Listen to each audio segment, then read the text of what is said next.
ఇకపై మీకు ఇష్టమైన ఫేవరెట్ సీరియల్స్ యొక్క ఫుల్ ఎపిసోడ్స్ యూట్యూబ్లో అందుబాటులో ఉండవు.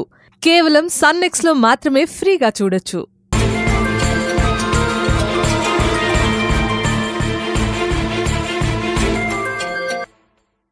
Hello sir.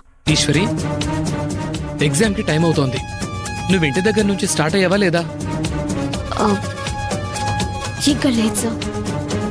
అదేంటి, టైం ఎంత అవుతుందో చూసావా?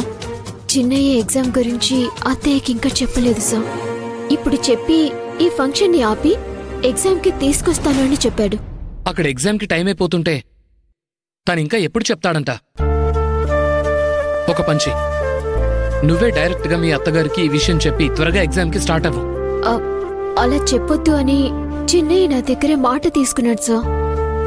నేను అత్తయ్యకి ఈ విషయం చెప్పలేను. నువ్వొక కాబోయే ఐపీఎస్ ఆఫీసర్వి. ఇలాంటి చిన్న చిన్న ఎమోషన్స్ కి లాక్ అయిపోయి ఉంటే ఎలా ఈశ్వరి? ఎంత పోలీస్ ఆఫీసర్ అవ్వబోతున్నా నేను ఒక ఆడపిల్లనే సార్. ఈ ఇంటికి కోడల్ని, చిన్నయ్యకి భార్యని.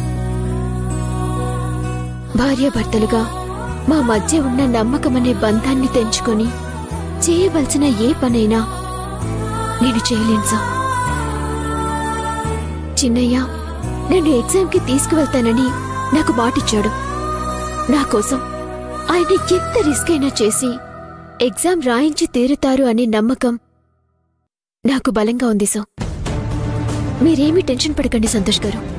సరే ఈశ్వరి, నీ మీద మాట రాకుండా, నువ్వు సుందరానికిచ్చిన మాట తప్పకుండా ఉండేలా నేనే వసుంధర గారితో విషయం చెప్పి నువ్వు ఎగ్జామ్కి వచ్చేలా చేస్తాను. అయ్యో వద్దు సార్, అలా చేయకండి. చిన్నయ్య మాట్లాడతాను అన్నారు. నేను వసుంధర గారితో మాట్లాడి నీకు కాల్ బ్యాక్ చేస్తాను. నువ్వు ఎగ్జామ్కి రావడానికి రెడీగా ఉండు. సార్ అది కాదు సార్.